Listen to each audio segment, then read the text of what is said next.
നമസ്കാരം. റിക്രൂട്ട്മെന്റ് തട്ടിപ്പുകൾ തടയുന്നതിന്റെ ഭാഗമായി ലൈസൻസോടുകൂടി പ്രവർത്തിക്കുന്ന റിക്രൂട്ട്മെന്റ് ഓഫീസുകളുടെ പുതുക്കിയ ലിസ്റ്റ് പുറത്തിറക്കി ഖത്തർ തൊഴിൽ മന്ത്രാലയം. മന്ത്രാലയത്തിന്റെ ഒരു സോഷ്യൽ മീഡിയ പോസ്റ്റിലാണ് രാജ്യത്ത് രജിസ്റ്റർ ചെയ്ത റിക്രൂട്ട്മെന്റ് ഏജൻസികളുടെ ഏറ്റവും പുതിയ ലിസ്റ്റ് പുറത്തുവിട്ടത്. ഇതിൽ ചെറുതും വലുതുമായ 224 റിക്രൂട്ടിംഗ് സ്ഥാപനങ്ങളുടെ പേരുകളുണ്ട്. ഗാർഹിക തൊഴിലാളികളുടെ റിക്രൂട്ട്മെന്റിനായി കൃത്യമായ ലൈസൻസുള്ള റിക്രൂട്ട്മെന്റ് ഓഫീസുകളുമായി ഇടപഴകേണ്ടതിന്റെ പ്രാധാന്യം തൊഴിൽ മന്ത്രാലയം സോഷ്യൽ മീഡിയ പോസ്റ്റിൽ വ്യക്തമാക്കി.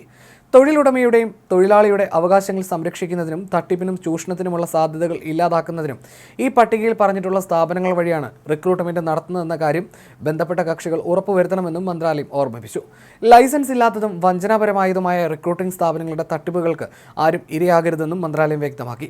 ഇത്തരം തട്ടിപ്പുകൾക്കിരയായി വലിയ തുക നൽകി ഖത്തറിലെത്തിയ ശേഷം ജോലിയില്ലാതെ കഷ്ടപ്പെടുന്ന പ്രവാസി തൊഴിലാളികളുടെ കേസുകൾ വർദ്ധിച്ചു വരുന്ന സാഹചര്യത്തിൽ കൂടിയാണ് ഇത്തരമൊരു നടപടി. അതിനിടെ ഓൺലൈനിൽ പ്രചരിക്കുന്ന വഞ്ചനാപരമായ വസ്തുവാടക പരസ്യങ്ങളെക്കുറിച്ചും ഖത്തർ ആഭ്യന്തര മന്ത്രാലയം പൊതുജനങ്ങൾക്ക് മുന്നറിയിപ്പ് നൽകിയിട്ടുണ്ട്. റെസിഡൻഷ്യൽ പ്രോപ്പർട്ടികളും വിനോദ സൗകര്യങ്ങളും അവിശ്വസനീയമായ രീതിയിൽ കുറഞ്ഞ വിലയിൽ വാഗ്ദാനം ചെയ്യുന്ന തട്ടിപ്പുകളാണ് സാമൂഹ്യ മാധ്യമങ്ങളിൽ പ്രചരിക്കുന്നത്.